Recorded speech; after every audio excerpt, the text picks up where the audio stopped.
소식과 좀 이어지는 얘기입니다. 장 대표의 단식으로 보수는 뭉치고 있는데 여권은 별 관심이 없죠. 그런데 오늘 처음으로 여권 인사 가운데 한 명이 장 대표를 만나러 왔습니다.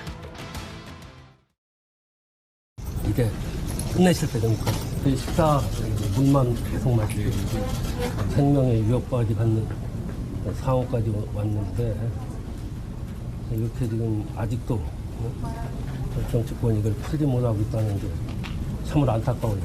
통합이라는 것은 많이 가지고 있는 사람, 힘이 있는 쪽에서 먼저 팔을 벌리고 양보를 하면서 같이 갈 때 이루어진다. 지금 상당히 심각한 상황입니다. 그렇기 때문에 대통령 실장이나 또는 정무수석이 먼저 와서 살펴보고 또 메시지를 전달하는 것이 최소한의 예의다. 네, 이석연 국민통합위원장이 단식장을 찾았는데 청와대 관계자들이 찾아와 보는 게 예의다 이런 얘기를 하는 게 눈길을 좀 끌었거든요. 김진욱 특보, 오늘 이석연 위원장 행보 어떻게 보셨나요? 이석연 위원장께서 지금 맡고 계신 직책이 국민통합위원장 아니십니까?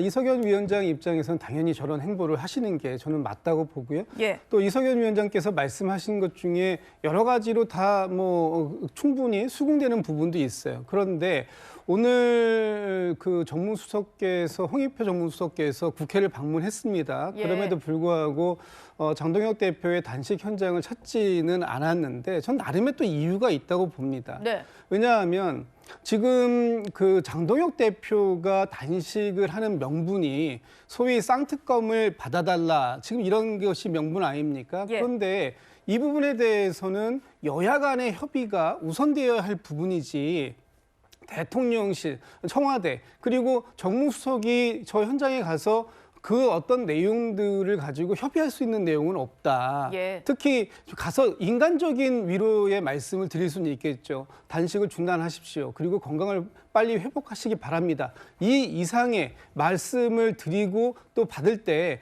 지금 쌍특검을 대통령이 수용하십시오라고 지금 분명히 말씀하실 텐데 네. 지금 일단 일차적으로 국회에서 특검법이 합의가 되지 않으면 대통령께서 받고 싶어도 받을 수 없는 상황이에요. 예. 그런데 대통령이 일방적으로 민주당이 여당이니까 이거 받으십시오라고 얘기할 수 있습니까? 그렇지 않습니다. 국회에서 일은 일단 우선적으로 여야가 먼저 대화하고 합의하고 그 결과를 가지고 대통령께서 판단하실 수 있게 만들어줘야지. 예. 만약에 먼저 이 순위를 바꿔서 얘기한다고 했을 때 과연 그 부분을 당에선 또 어떻게 또 받아들여야 할지 모르는 상황이기 때문에 예. 정무수석 입장에서는 상당히 신중한 행보를 할 수밖에 없었다. 저는 그렇게 판단하고 있습니다. 예. 근데 아까 홍익표 정무수석이 정청래 대표 예방하러 왔다 이 말씀도 주셨는데요. 공교롭게 비슷한 시각에 이석연 국민통합위원장은 단식장을 찾았고 홍익표 수석은 정청래 대표를 만나러 왔습니다. 그게 다 국회 본관 안에 있는 장소인데 지나가다도 잠깐 들를 수 있지 않았을까 이런 얘기 하시는 분들이 있던데요. 장현주 부대변인 보시기에는 조금 지나가다가라도 들려서 손 한번 잡고 갈 수는 있지 않았을까? 어떻게 생각하세요?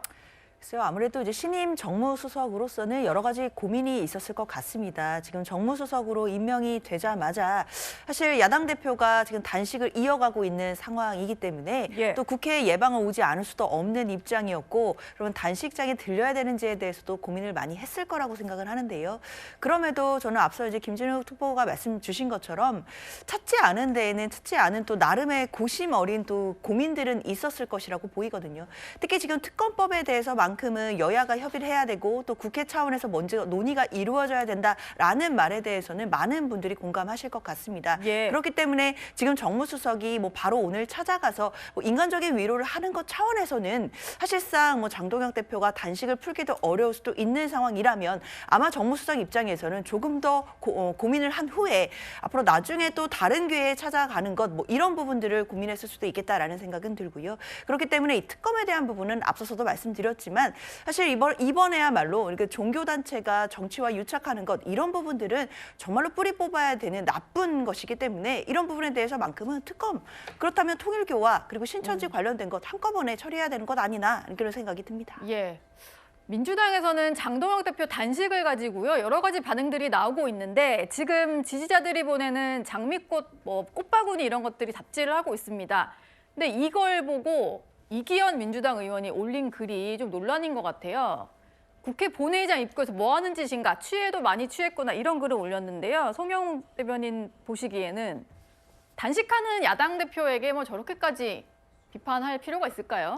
제가 저 이기현 의원의 SNS를 보면서 사람 참 안 변하는구나라는 생각이 들었습니다. 예. 민주당 이기현 의원 하면 어떤 분입니까? 국회 상임위 회의장 안에서 그 배치기 사건을 벌여서 아주 유명해지신 분 아닙니까? 운영위에서. 그렇죠. 예. 그리고 나서 국민들께 사과한답시고 배가 나와서 죄송합니다라고 SNS에 올리셨던 분이에요. 그런 인성이 참 변하지 않는구나라는 생각이 들었습니다. 어쨌든 지금 그 굉장히 위중한 상황을 감수하고 단식을 하고 있는 것 아니겠습니까? 그러면은 저런 내용을 굳이 SNS에 표현을 해야 됩니까? 그리고 단식이 주는 일시적 결집 효과에 취하기로 치면은 이재명 당시 민주당 대표만한 분이 있겠습니까? 2023년에 23일 가까이 단식을 하면서 예. 당시에 본인이 단식장에서 동조 단식하는 분들의 명부를 제대로 관리하라고 했던 분이 당시 이재명 민주당 대표예요. 그러면 그분이야말로 단식의 효과에 취해도 많이 취했던 분인가요? 그러니까 민주당 국회의원들이 저런 말을 공개적으로 하는 것 자체가 대단히 큰 자기 모순에 빠져 있는 것이다라는 말씀을 드리고 국회의원다운 품격과 예의를 좀 지키기 바란다라는 말씀까지 덧붙여 드리겠습니다. 예.